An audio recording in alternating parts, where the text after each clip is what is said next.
السلام علیکم ورحمۃ اللہ وبرکاتہ۔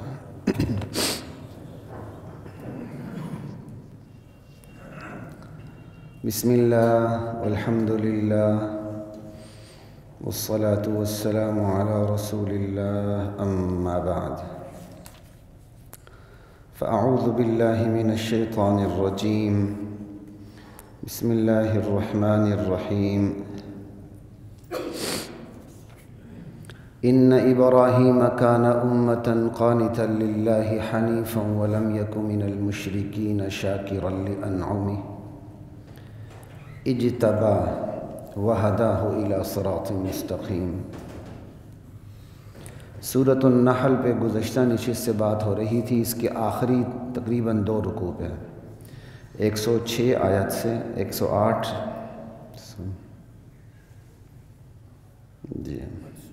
108 سے ہو رہی تھی، 106 سے ہم 119 تک گئے تھے، لیکن سورہ نحل پوری نہیں کر سکے تھے، اور اچھا ہوا پوری نہیں ہوئی۔ اگلا رکوع بہت ہی زیادہ اہم جو 120 سے 128 تک جا رہا ہے، اور اس پہ سورت ختم ہو رہی ہے۔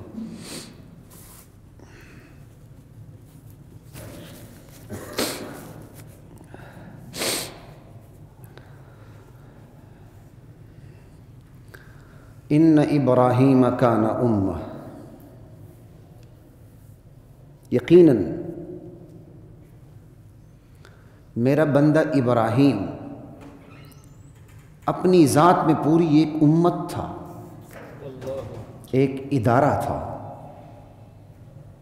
دکھنے میں وہ فرد تھا، کام اس کی پوری امت کا تھا اور پورے ادارے کا تھا۔ کتنی بڑی بات! ایمانداری سے بتائیے، اللہ یہ کہانی سنا رہے ہیں؟ کیوں سنا رہے ہیں؟ امت کا ہر فرد ادارہ بنے،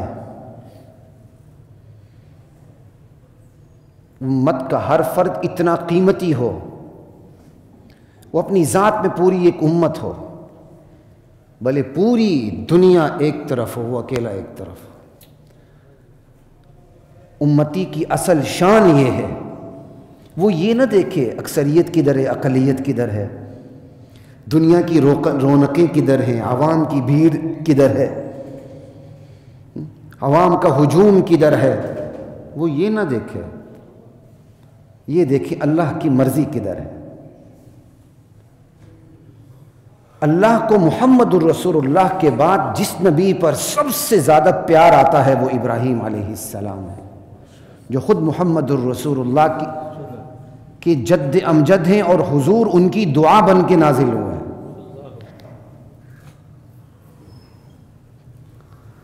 پھر وہی بات آتی، پھر ساتھی کئی دفعہ گلہ کرتے ہیں، جی آپ مولوی حضرات پہ تنقید کرتے ہیں، گلہ کرتے ہوں گے، کیا کریں؟ آپ کہانی سنا کے گزر جاتے ہیں تو گلہ تو بنتا،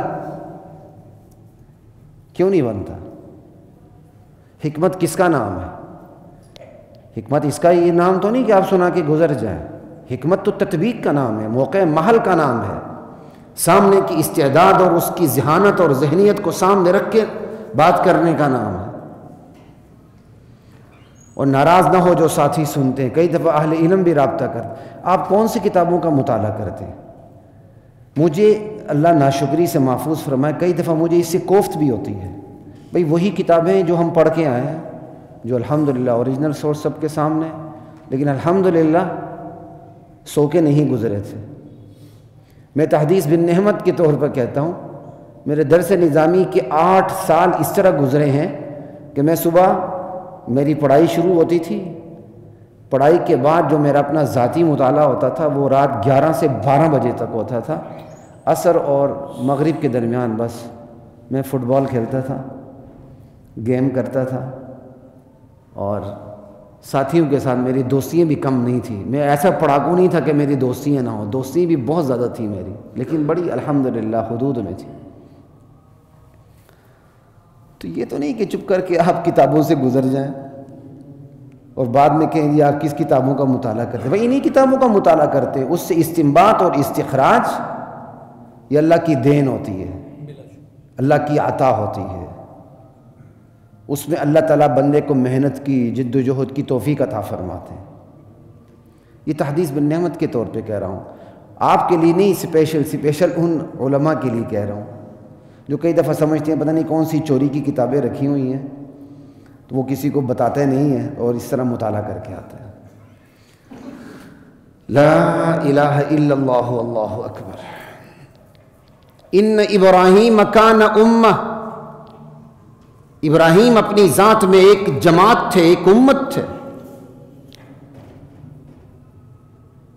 اور ابراہیم علیہ السلام نے اللہ کی توحید کا عالم اس وقت بلند کیا تھا جب پوری دنیا کفر میں ڈوبی ہوئی تھی، شرک میں ڈوبی ہوئی تھی۔ اکیلا میرا بندہ ابراہیم ایک طرف تھا، پوری کائنات ایک طرف تھی، لیکن ذرا بھی لغزش نہیں آئی، جنبش نہیں آئی اس کے پائے ثبات میں۔ کان امہ، کتنی بڑی بات ہے، اس امت کی آپ ترجیح کرتے چلے جائیں۔ امت کے کئی مطلب آتے ہیں، امت کا مطلب مدت بھی ہوتا ہے، امت کا مطلب جماعت بھی، طبقہ بھی، امت کا مطلب ایک نبی کی جو امت ہوتی ہے وہ ساری چیزیں اس کے اندر۔ امت کے بہت سے معنی آتے ہیں تو دیکھ کے چلنا پڑتا ہے، اگرچہ امت کا مشہور معنی وہی ہے جو آپ لوگ بھی سمجھتے ہیں، امت دین کے معنی میں بھی ہے۔ انا وجدنا آباءنا علی امہ، ہم نے اپنے آباء و اجداد کو اسی امت پہ دیکھا، یعنی اسی دین پہ دیکھا۔ اگر تعبیر و تشریح کی تھوڑی سی اجازت ہو، میں مزید دیکھ رہا ہوں اس کو، میں اپنے فٹ نوٹ الگ بھی لکھتا ہوں۔ تو ابراہیم علیہ السلام خود ایک دین تھے، مطلب کیا، دین کا پورا نمونہ تھے، مجسمہ دین تھے، نمائندہ دین تھے، نمونہ دین تھے۔ وہ دین انہوں نے اتنا پی لیا تھا کہ ان کی پوری ذات دین تھی۔ اللہ اکبر کبیرہ والحمد للہ کثیرہ۔ کان امہ، اللہ کی شان سے کس پیار سے اپنے بندے ابراہیم کی شان بیان کر رہے ہیں۔ امہ پیشوا کو بھی کہتے ہیں۔ تو میرا ابراہیم امام الموحدین تھا، موحدین کا امام تھا، ان کا پیشوا تھا۔ ان ابراہیم کان امہ۔ اب یہ میرے اور آپ کے سامنے اللہ تعالیٰ ہزاروں سال بعد کیوں بات کو رکھ رہے ہیں؟ اس لیے رکھ رہے ہیں کہ اللہ تعالیٰ نے دوسرے مقام پہ کہہ دیا ہے قرآن کریم میں، قد کانت لکم اسوۃ حسنۃ فی ابراہیم والذین معہ، تمہارے لیے ابراہیم کی زندگی اور ابراہیم پر ایمان لانے والوں کی زندگی نمونہ عمل ہے۔ قرآن کریم میں جن دو نبیوں کو نمونہ عمل قرار دیا اللہ تعالیٰ نے، وہ ابراہیم علیہ السلام اور محمد الرسول اللہ صلی اللہ علیہ وسلم۔ لقد کان لکم فی رسول اللہ اسوۃ حسنہ، اور 28ویں سپارے میں ابراہیم علیہ السلام کے بارے میں سورہ ممتحنہ کا پہلا رکوع ہے، قد کانت لکم اسوۃ حسنۃ فی ابراہیم والذین معہ، تم لوگوں کے لیے ابراہیم اور اس پر ایمان لانے والوں کی زندگی نمونہ عمل ہے۔ اب جب یہاں کہا ان ابراہیم کان امہ، ابراہیم امام الموحدین تھا، پیشوا تھا، اپنی ذات میں خود ایک جماعت تھا، اور ساتھ یہ بھی کہہ دیا 28ویں سپارے میں کہ ابراہیم کی زندگی تمہارے لیے نمونہ عمل ہے۔ معذرت کے ساتھ ذرا میں تاکہ صحیح بیان کر سکوں، تھوڑا سا معمولی سا تھا، میں نے کہا سب کہ ادھر ہی لے آؤ۔ قد کانت لکم اسوۃ حسنۃ فی ابراہیم والذین معہ۔ میری توجہ خراب ہو رہی ہے۔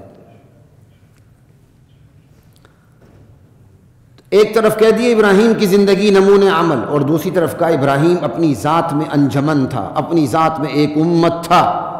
تو کیا مطلب ہو گیا؟ میرے نبی کی امتیوں، میرے بندوں، تم میں سے ہر فرد ایسا بنے کہ اپنی ذات میں خوب پوری ایک امت ہو، وہ ایک امت کا کام کرے۔ نیت تو کرے نا بھائی، چاہے کسی کی عمر 100 سال ہو چکی ہے، چاہے کسی کی پوری عمر نماز نہ پڑھتے ہوئے گزری ہے، زکوٰۃ نہ دیتے ہوئے گزری ہے، حج نہ کر کے گزری ہے، بدعمالیاں کر کے گزری ہے، بد اخلاقیاں کر کے گزری ہے، بدکاریاں کر کے گزری ہے، لیکن اللہ کی رحمت بڑی وسیع ہے۔ نیت کر لے، یا اللہ مجھ سمیت ہر بندے کو، ہر بندہ اپنی ذات کے لیے دعا کرے، یا اللہ مجھ سے پوری امت کا کام لے، نیت بڑی رکھیں، انما الاعمال بالنیات، اعمال کا مدار نیتوں پر ہے، نیتیں بلند رکھیں، میرے سمیت ہر بندہ اپنے دائرۂ عمل کو دیکھیں، میرے سمیت ہر بندہ اپنے دائرۂ عمل کو دیکھے، اس دائرۂ عمل میں اتنی تاثیر پیدا کرے اللہ کے دین کے لیے کہ اللہ قیامت کے دن گواہی دے، میرا بندہ ایک بندہ نہیں تھا، پوری امت کا کردار ادا کر کے میرے پاس آیا ہے۔ یہ عالم بھی دیکھے، یہ تاجر بھی دیکھے، دولت مند بھی دیکھے، وراثتی مالدار جاگیردار اور لینڈ لارڈ بھی دیکھیں، یہ جو فیوڈلزم کے بندے ہیں، وراثت میں انگریزوں نے جائیداد تو دے ہی دی نا، آپ کا پورا لاہور کس کے پاس ہے؟ دل کڑتا ہے جب میں گزرتا ہوں، آپ اسی حدود کو دیکھ لیں، ادھر دیکھ لیں بائیں طرف، ادھر دیکھ لیں دائیں طرف، تھوڑا سا آگے جائیں،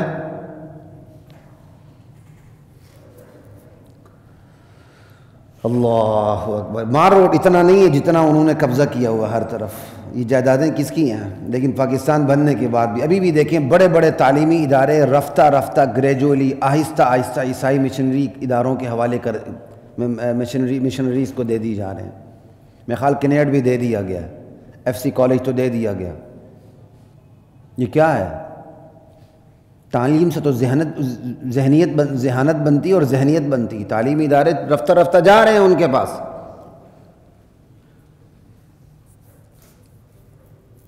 ہر بندہ امت کا کردار ادا کرے، ایک عالم دین ہے وہ اپنے دائرۂ عمل، اپنی استعداد، اپنی صلاحیت، اپنے دائرہ کار، اپنے اثر و رسوخ کو دیکھے، اپنے متبعین کو دیکھے، وہ کہاں تک ایک ہوتے ہوئے ایک امت کا کردار ادا کر سکتا ہے۔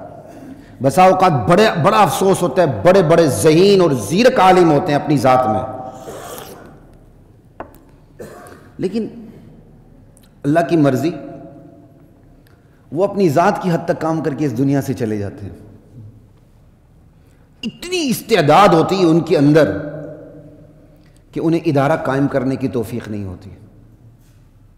کوئی دنیا میں فتنے کم تھوڑی ہیں، تاریخ کا فتنہ اس وقت سب سے بڑا فتنہ ہے۔ کہتا جی تبری شبری میں یہ لکھا ہے، فلان ٹمکانے شمکانے میں یہ لکھا ہوا، وہ قرآن کی آیت کے مقابلے میں وہ وزنی ہو جاتا ہے، نعوذ باللہ۔ ابھی یہ بھی بہت بڑا کام ہے، اس میں بڑے بڑے زیرک علماء گزرے ہیں، ان کو اتنی دسترس تھی کوئی ان کے سامنے بات نہیں کر سکتا تھا، لیکن آرام سے کام کر کے اکیلے چلے گئے۔ ہائے کاش وہ ایک پورے ادارے کی شکل دے دیتے اپنی ذہانت کو۔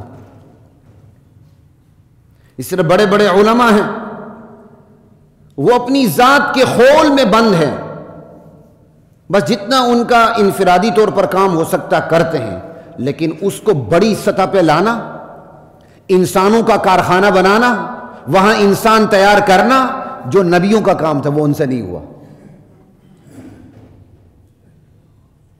یہ چھوٹی بات نہیں ہے، پیغمبروں نے کارخانے بنائے تھے انسانوں کے، وہاں انسان تیار ہوئے تھے۔ محمد الرسول اللہ کا سانحہ وفات دنیا کا سب سے بڑا سانحہ ہے، لیکن اس کے بعد امت گری نہیں۔ کیوں؟ نبی علیہ السلام اپنے پیچھے امت چھوڑ کے گئے تھے، جس میں سے ہر فرد بذات خود پوری ایک امت تھا۔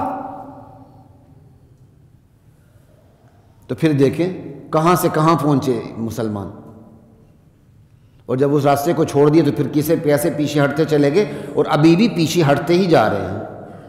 وہ تو صحابہ کی فتوحات ہیں، یہ آذربائیجان سے آگے، ماوراء النہر سے آگے، آپ کہیں جہاں مرضی چلے جائیں، افغانستان، ایران، اس سے آگے چلے جائیں، سمرقند، بخارا، جو آپ، یہ تو سب صحابہ کی فتوحات ہیں۔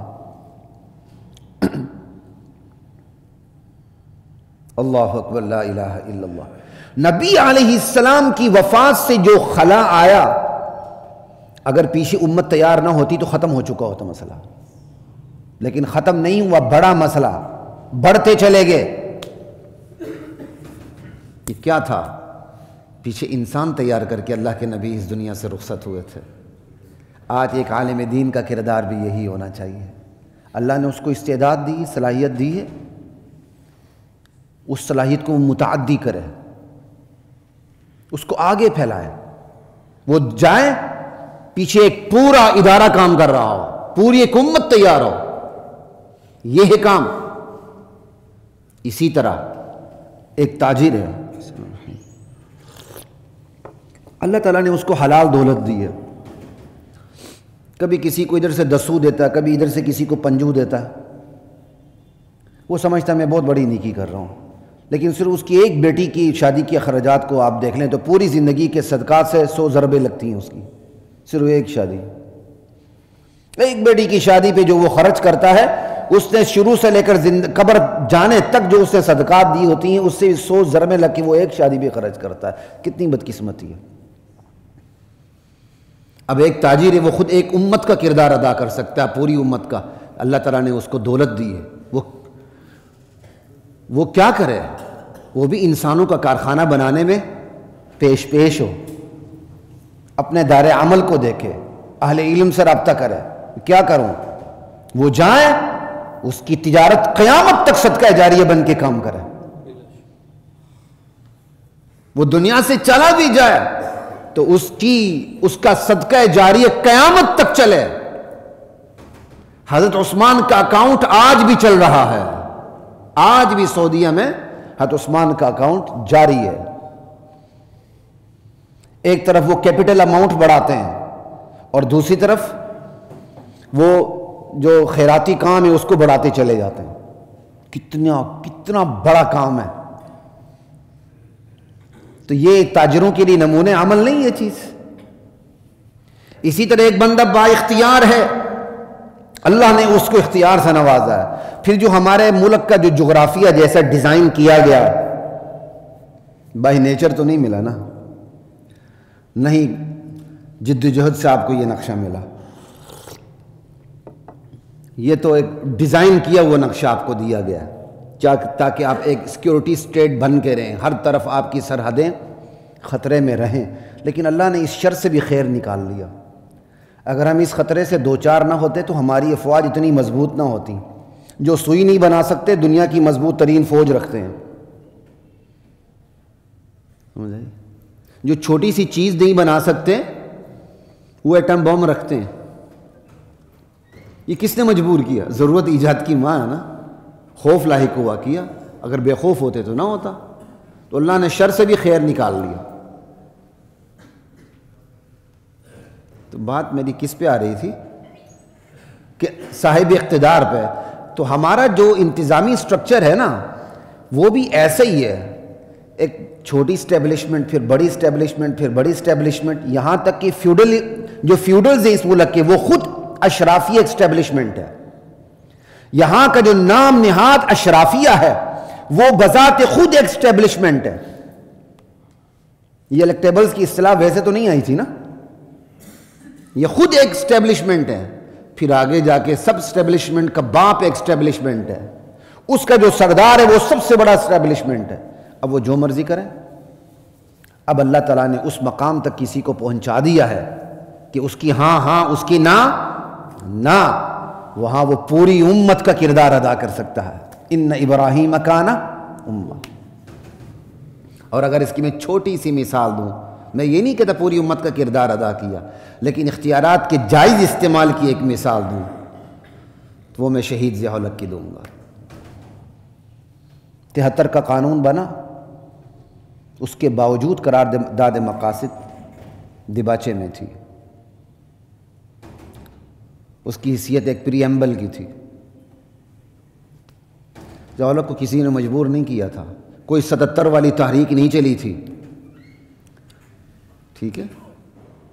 تو جہاں اس نے اسمبلی ڈیزالو کرنے کا کلہاڑا اپنے ہاتھ میں لیا، وہاں اس نے چپکے سے قرارداد مقاصد کو اٹھا کے دستور کی دفعہ بنا دیا۔ وہ ایک الگ بات ہے، ہم نے اس کو کمزور کرنے کی کوئی کوشش، کوئی کسر باقی نہیں چھوڑی، یہ ایک الگ موضوع، یہاں میرے بھی پر جلتے ہیں اس لیے آگے نہیں جاتا، سمجھ آئیے؟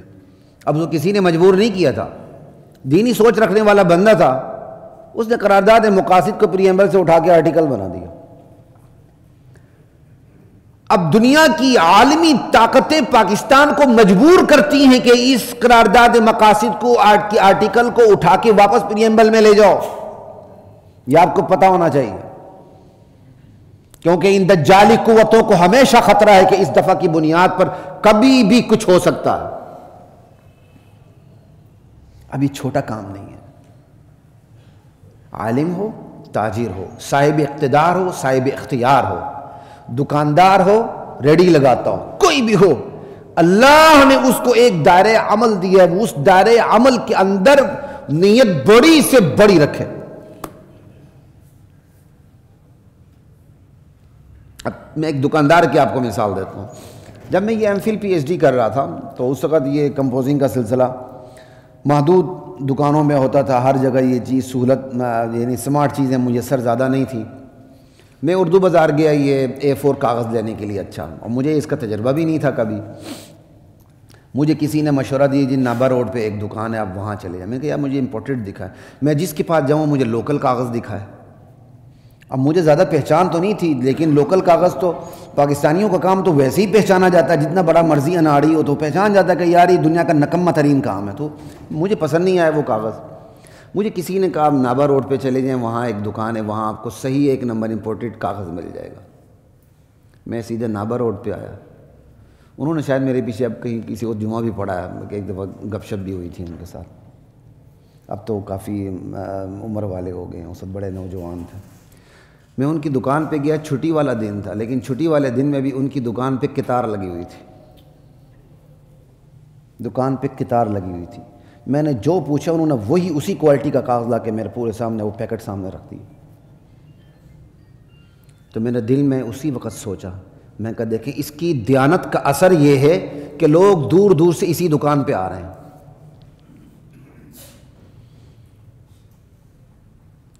بیرون ملک کا بندہ پاکستان میں آیا، جب اس کو پتہ چلا یہاں ملاوٹ والا دودھ ملتا ہے تو اس نے کہا اگر میں پاکستانی ہوتا تو خالص دودھ بیچ کے اس ملک کا امیر ترین بندہ ہوتا. اب ایک دکاندار بھی کتنا بڑا کردار ادا کر سکتا ہے. اس پر تو پوری صورت ہے وَيْلٌ لِّلْمُطَفِّفِينَ إِذَا اكْتَالُوا عَلَى النَّاسِ يَسْتَوْفُونَ وَإِذَا كَالُوهُمْ أَوْ وَّزَنُوهُمْ يُخْسِرُونَ.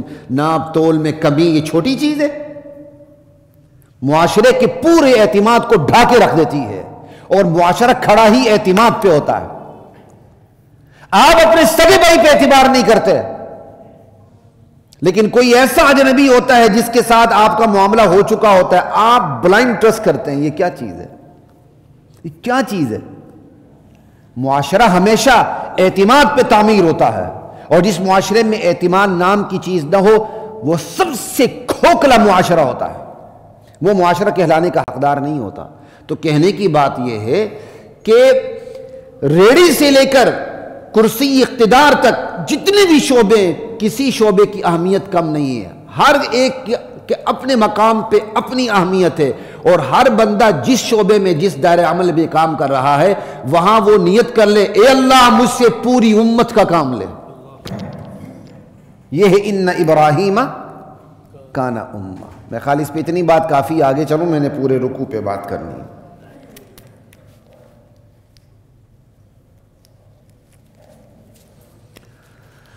لا الہ الا اللہ واللہ اکبر. ان ابراہیم کان امہ. ان کی دوسری صفت قانتا للہ، اللہ کے فرما بردار. اللہ کہے یہ میرا فرما بردار ہے، اس سے بڑی کوئی گواہی ہے؟ کہ میرا بندہ ابراہیم میرا تابع فرمان تھا.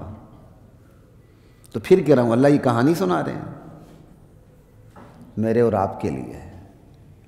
ہم اللہ کی اتنی اتباع کریں کہ اللہ خود اعلان کرے یہ میرا بندہ میرا متبع تھا.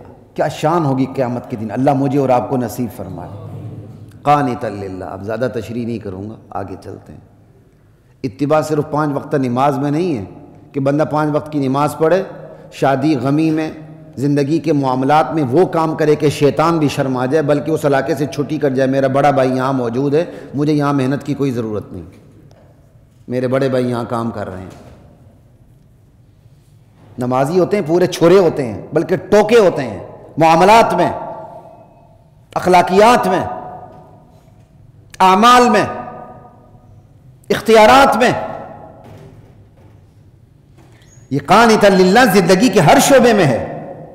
آپ نے کیا کرنا ہے, میں نے کیا کرنا ہے. حنیفہ تیسری صفت, میرا ابراہیم سب سے کٹ کے میرا ہوا تھا, تم بھی سب سے کٹ کے میرے بنو. یہ ہے اسلام. حنیفہ کے اندر یہ مفہوم بھی آ جاتا ہے, سب سے کٹ جاؤ بھلے جس سے کٹے ہوئے اکثریت میں ہو. تم لولے لنگڑے ہو کے ایک طرف ہو جاؤ, دنیا تمہیں لولا لنگڑا سمجھے گی لیکن تم لولے لنگڑے نہیں ہو. حنیفہ کا مطلب ہوتا ہے بالکل اللہ کے علاوہ ہر ایک سے کٹ کے اللہ کی طرف جو لو لگاتا وہ حنیفہ ہے. قرآن کریم اللہ اپنے کلام میں بار بار ابراہیم علیہ السلام کی جو صفت شان بیان کرتے ہیں وہ حنیفہ کی ہے. باطل سے منہ موڑ کے صرف حق کی طرف رخ کرنے والا. باطل پر جو تبرہ ہے نا, اس سے برات کا اعلان, باطل سے برات کا اعلان, یہ اللہ کو اتنا پسند ہے کہ اللہ تعالیٰ نے سورہ فاتحہ جو پورے قرآن کی سمری ہے, اتنی شارٹ سمری ہے, اس میں بھی اس کا ذکر ہے, غیر المغضوب علیہم ولا الضالین. یہ چھوٹی چیز نہیں ہے. بندہ اللہ اللہ اللہ اللہ کرے, اور جو اللہ کے دشمن ہے, اللہ کے رسول کے دشمن ہے, اللہ کے رسول کے ختم نبوت کے دشمن ہے, اللہ کے رسول کے یاران صحابہ کے دشمن ہیں, ان پر وہ تبرہ نہ کرے, ان سے برات کا اعلان نہ کرے, اس کا ایمان ہی مکمل نہیں ہے. میرے ماں باپ کو گالی دے اور میں ان کے ساتھ جا کے کھڑے ہو جاؤں, یہ میری غیرت نہیں مانتی. تو یہ غیرت کیسی مانے گی کہ پوری جو امت کی ماں ہے اس کی عفت کو کوئی داغدار کرنے کی کوشش کرے, میرے نبی کے خاندان پہ کوئی انگلی رکھنے کی کوشش کرے, اور میں ان کے ساتھ جا کر محبتوں کے پینگے بڑھاؤں. اگر یہ کرتا ہے تو اس کا ایمان خالص نہیں ہے, اس کا ایمان ناخالص سے ملاوٹ والا ایمان ہے. اس کے ایمان میں غیرت نام کی کوئی شے نہیں ہے, بھلے اس نے بہت بڑی پگ باندھی ہو, بھلے پورے پاکستان میں اس کی مقبولیت کے چرچے ہوں, عوام کی بھیڑ اس کے ساتھ ہو, اللہ کے ہاں اس کا کوئی وزن نہیں ہے. وجہ یہ ہے کہ وہ اللہ کے دشمنوں سے برات کا اعلان نہیں کرتا, اور یہ برات کے اعلان کے لیے قربانی دینی پڑتی ہے. محض اللہ اللہ کے لیے قربانی نہیں دینی پڑتی, لا الہ کے لیے قربانی دینی پڑتی ہے.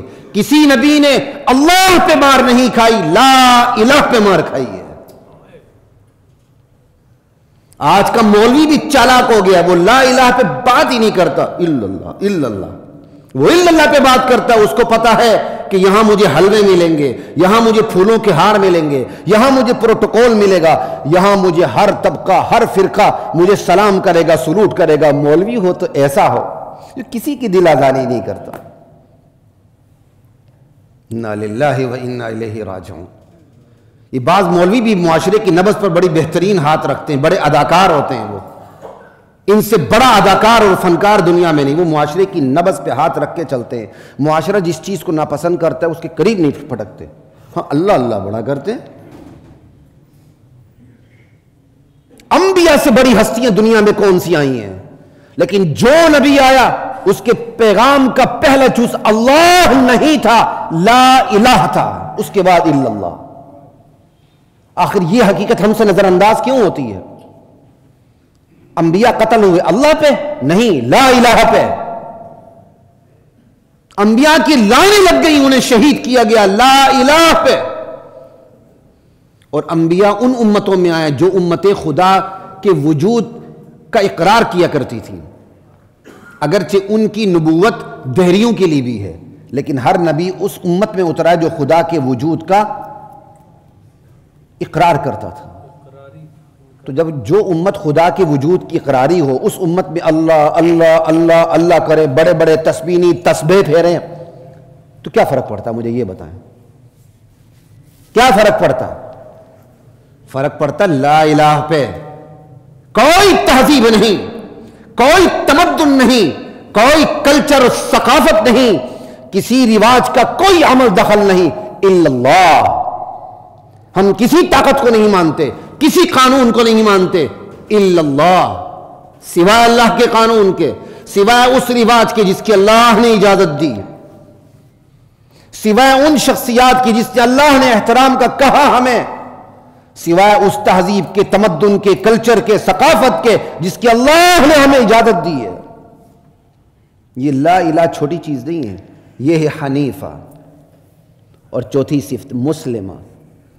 مسلمہ خیر یہاں نہیں ہے میرا خیال, انہا نہیں ہے کیونکہ حنیفہ میں بات آ گئی ہے. ان ابراہیم کان امۃ قانتا للہ حنیفا ولم یک من المشرکین. میرا ابراہیم مشرکوں میں سے نہیں تھا. حالانکہ حنیفہ بھی بات مکمل ہو جاتی ہے, قانتا للہ میں بھی بات مکمل ہو جاتی ہے. اس کے باوجود اللہ تعالیٰ کو اپنی توحید اتنی عزیز ہے کہ چوتھی صفت کے زور پہ کہہ رہے ہیں میرا بندہ ابراہیم مشرک نہیں تھا, مشرکوں میں سے نہیں تھا. اور پانچویں صفت شاکرا لانعمہ, میری دی ہوئی نعمتوں کا شکر گزار تھا. تمہاری طرح میری نعمتوں کو میری مخلوق کی طرف منسوب نہیں کرتا تھا کہ یہ نعمتیں فلاں نے دیں, یہ بیٹا فلاں بابا جی نے دیا, یہ اقتدار کے تخت پہ مجھے فلاں ہستی نے بٹھایا, اگر میں اس کے پاس نہ جاتا تو یہ تخت نہ ملتا, اگر فلاں ہستی کے پاس نہ جاتا تو مجھے بیٹا نہ ملتا, فلاں کے پاس نہ جاتا تو مجھے دولت نہ ملتی. کہ میرا ابراہیم ایسا نہیں تھا. شاکرا لانعمہ, میری نعمتوں کا شکر میرے لیے بجا لاتا تھا. نعمتیں میری تو شکر میرا. اب اس کو آپ ان چیزوں کو چھوٹا سمجھتے ہیں میں اور آپ, یہ اپنانے والی ہیں. میاں بیوی کو سال گزر جاتا ہے, بچہ نہیں ہوتا, دونوں طرف خاندان پریشان ہو جاتے ہیں, اور جو کمزور ایمان والے ہوتے ہیں پھر جا کے ماتھا ٹکاتے ہیں, سجدے کرتے ہیں. ارے بھائی اللہ کے علاوہ سجدہ شرک ہے نہیں جی, وہ تو ہم نے ویسے تعظیماً جھکایا تھا سر. انا للہ و انا الیہ راجعون. کوئی اولاد کی وجہ سے سر جھکاتا ہے, اور اب پتہ چلا کوئی بیوی کی وجہ سے بھی سجدہ ریز ہوتا ہے. یہ نئی قسم پہلی دفعہ آئی ہے پچھلی حکومت میں, کوئی بیوی کی وجہ سے بھی سجدہ ریز ہوتا ہے. یہ نئی قسم ہے نا, کبھی نہیں سنا تھا کہ میاں بیوی کی وجہ سے جا کے درگاہ پہ سجدہ کرے. یہ نئی قسم آئی ہے. شاکرا لانعمہ اجتباہ. اللہ اکبر. اللہ کہتے ہیں میں نے اپنے ابراہیم کو اپنے لیے اپنے کام کے لیے چن لیا تھا, چن لیا تھا. وہداہ الی صراط مستقیم, اور راہ راست پہ ڈال دیا تھا. اللہ مجھے بھی چن لے, اللہ آپ کو بھی چن لے, اللہ مجھے بھی راہ راست پہ ڈال دے, اللہ آپ کو بھی راہ راست پہ ڈال دے.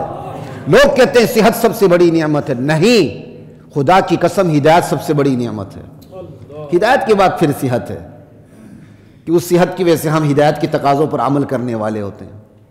یقین کریں اب عمر بڑھ رہی ہے تو سجدہ رکوع کرتے ہوئے سوچ آتی ہے اللہ پتہ نہیں کب تک سجدہ رکوع کر سکیں گے, کہیں ایسا نہ ہو کہ ہم بھی جا کے کرسیوں پہ بیٹھ جائیں. کیونکہ اب تو کرسیوں کی لائنیں لگ گئی نا. کسی ہمارے بچپن میں بھی کرسیاں نہیں تھیں, اب غذائیں, خوراکیں, ملاوٹیں, سارا کچھ ایسا ہے کہ پوری مسجد میں ایک صف کرسیوں کی ہوتی ہے. تو ڈر لگتا ہے یا اللہ مرنے دم تک یہ توفیق دے کہ انہی گھٹنوں کے ساتھ, انہی اعضاء جوارے کے ساتھ تیرے سامنے سیدھے سجدہ ریز ہوں. وہ سجدہ ریز ہونے کا جو مزہ نیچے ہے وہ کرسیوں پہ نہیں ہے. اس لیے میں ان احباب سے کہتا ہوں جو کرسیوں پہ بیٹھتے ہیں, کوشش یہ کیا کریں بغیر کرسی کے نیچے بیٹھ کے پاؤں قبلے کی طرف کر لیا کریں اس طرح کا. یہ سب سے افضل طریقہ. وہ بھی نہ ہو سکے تو پھر کرسیاں, ٹھیک ہے نا. سب سے افضل طریقہ یہ جو اس طرح نماز نہیں پڑھ سکتے وہ بالکل قبلے کی طرف سر کر لیں. یہ میں اس طرح اس لیے دکھا رہا ہوں کہ لوگ کہتے ہیں قبلے کی طرف پاؤں, کچھ نہیں ہوتا, شریعت نے اجازت دی آپ کو, کیونکہ اس میں عاجزی زیادہ ہے. کرسی میں عاجزی نہیں ہوتی. کرسی تو پھر طبیعت بدل دیتی ہے کرسی تو طبیعت بدل دیتی ہے. اور عجیب بات ہے, کرسی پہ آ کے طبیعت بدل جاتی ہے, ماشاءاللہ کرسی سے اتل کے بھی طبیعت واپس آ جاتی ہے.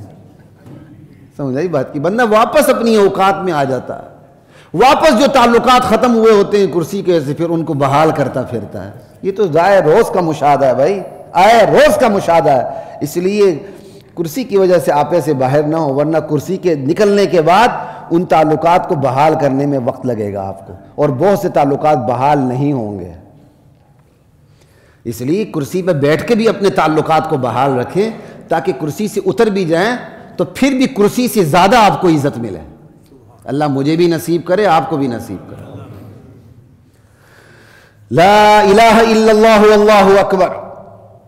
یہ ہے ابراہیم علیہ السلام کی صفات. جس کو اپنانے کا مجھے اور آپ کو حکم ہے. اچھا وَآتَيْنَاهُ فِي الدُّنْيَا حَسَنَةً, ہم نے اپنے ابراہیم کو دنیا میں حسنہ عطا کر رکھا تھا.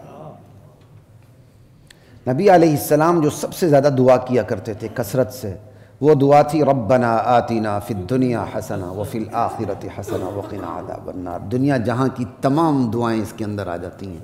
جب بہت زیادہ سستی اور زیادہ دعائیں نہ مانگ سکے نا, یہی کثرت سے مانگا کریں. ویسے بھی سستی کے بغیر بھی مانگنی چاہیے, لیکن یہ وہ دعا ہے جامع ترین دعا ہے. اور ایک پھر حدیث کی دعا جامع ترین ہے, اللہم انا نسألک من خیر ما سألک منہ نبیک محمد صلی اللہ علیہ وسلم. یا اللہ میں وہ تمام بلائیں مانگتا ہوں جو میرے نبی نے تجھ سے مانگی. یا اللہ ان تمام شرور سے میں حفاظت چاہتا ہوں جن شرور سے تیرے نبی نے حفاظت چاہی. کیا کمال کی دعا ہے. تو اللہ اپنے بندے ابراہیم کو کہنے میں نے اپنے بندے ابراہیم کو دنیا میں حسنہ عطا کر رکھا تھا. کیا ہے حسنہ؟ وہی جو پیچھے صفات گزر چکی ہیں, امہ قانتا للہ حنیفہ ولم یک من المشرکین شاکرا لانعمہ اجتباہ وہدا. یہ جو جتنی بھی صفات ابراہیم علیہ السلام کی بیان ہوئی ہیں, یہ دنیا میں بلائیاں تھیں ان کے لیے. ٹھیک ہے. اور ہمیں معلوم ہے ابراہیم علیہ السلام کو باقاعدہ اقتدار نہیں ملا تھا. اگرچہ نبی اپنی امت کے لیے اتھارٹی ہوتا, نبی اپنی امت کے لیے اتھارٹی ہوتا ہے. امت حاکم کی بات نہیں مانے گی, اس کے لیے حاکم نبی اس کی بات مانے گی. اسی طرح وہ قوانین جو شریعت کے خلاف ہے وہ نہیں مانے جائیں گے. اس لیے جہاں آپ سمجھتے ہیں جہاں احکامات میں جھول ہے, شریعت کے خلاف ہے, وہاں اہل علم علماء سے رجوع کیا کریں اور اپنے ایمان کو بچایا کریں. شریعت کبھی بھی نابالغ بچوں کو کافر ماں کے یا کافر باپ کے حوالے نہیں کرتی. میرے خیال اتنی بات کافی, آگے نہیں جاؤں گا پھر میرے بھی پر جلیں گے. ٹھیک ہے, یہ بات یاد رکھیں. آج کر لیں گے, کل کہاں بچیں گے اللہ کی عادت. سب سے سپریم عدالت کس کی ہے؟ اللہ کی. بس یہ بات یاد رکھیے گا. وَآتَيْنَاهُ فِي الدُّنْيَا حَسَنَةً, ہم نے اپنے بندے ابراہیم کو دنیا میں حسنہ عطا کر رکھا تھا, بھلائیاں عطا کر رکھی تھی. ابراہیم علیہ السلام کے پاس اقتدار جو باقاعدہ کے اقتدار ہوتا ہے وہ نہیں تھا. ان کی عظمتیں تو تاریخ کے ساتھ وابستہ ہوتی چلی گئیں. دنیا کی رونقیں بھی شروع میں ان کے ساتھ نہیں تھی. عوام کی بھیڑ, عوام کا ہجوم بھی ان کے ساتھ نہیں تھا. وہ عوامی مقبولیت بھی ان کو حاصل, چند لوگ ایمان لائے تھے, اکثریت تو ایمان ہی نہیں لائی تھی. اس کے باوجود اللہ تعالیٰ کہہ رہے ہیں میں نے اپنے ابراہیم کو بلائیاں عطا کی تھی, دنیا میں حسنہ عطا کیا تھا. تو وہ بلائیاں پھر کون سی ہیں؟ سمجھ آئی؟ یہ بات سمجھنے کی ہوتی ہے. آج اس سلسلے میں دیندار بھی خطا کر جاتا ہے کبھی کبھی. وہ جب کسی کو رول ماڈل بنا کے چلتا ہے نا کسی عالم دین کو, تو شیطان اس کو وسوسے میں ڈالتا ہے, ارے یار تم جس عالم دین کے پیچھے چل رہے ہو دنیا تو اس کو دھتکار رہی ہے, دنیا تو اسے روڑے مار رہی ہے, دنیا تو اسے پتھر مار رہی ہے, اس کے ساتھ تو 2 بندے نہیں, 50 سال کام کیا 2 بندے اس کے ساتھ نہیں. بندہ کہتا ہے یار کوئی نہ کوئی خرابی ضرور ہے.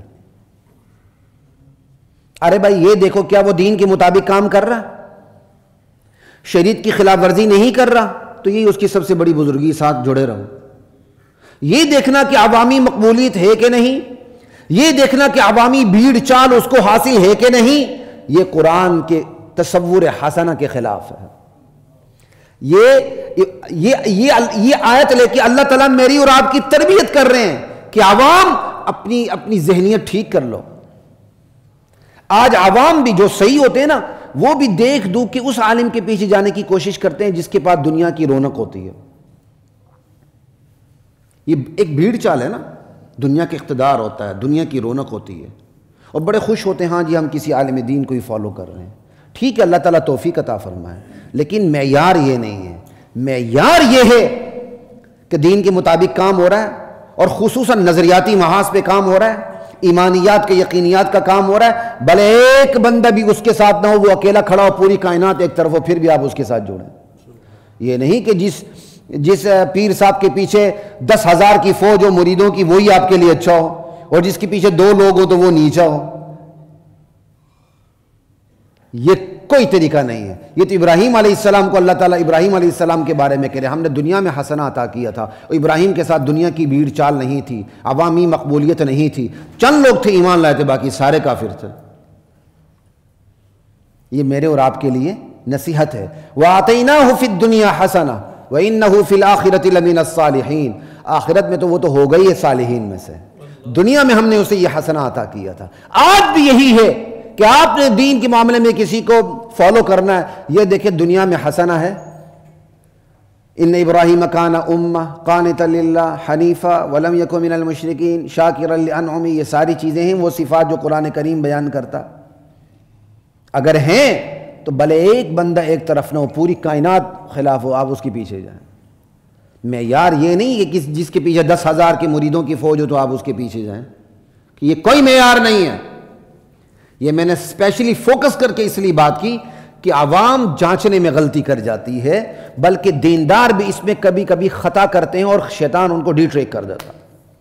ایک بات, وقت ختم ہو چکا ہے, اب آئندہ جمعہ بھی اسی رکوع پہ بات ہوگی, لیکن ایک بات یہاں بہت ضروری ہے آپ سے کرنا ہے 1-2 منٹ کی, وہ یہ کہ آپ یہ دیکھیں اس رکوع کی ابتدائی آیات میں جو سورہ نحل کا آخری رکوع ہے 120 سے میں پڑھ رہا ہوں, کہ آپ 120 اور 121 اور 122 اور 123 تک چلے جائیے گا.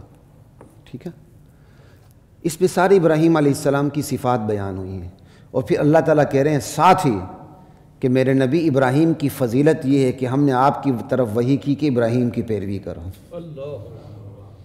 ثم, یہ فضیلت کے اظہار کے لیے, ثم اوحینا الیک ان اتبع ملت ابراہیم حنیفا.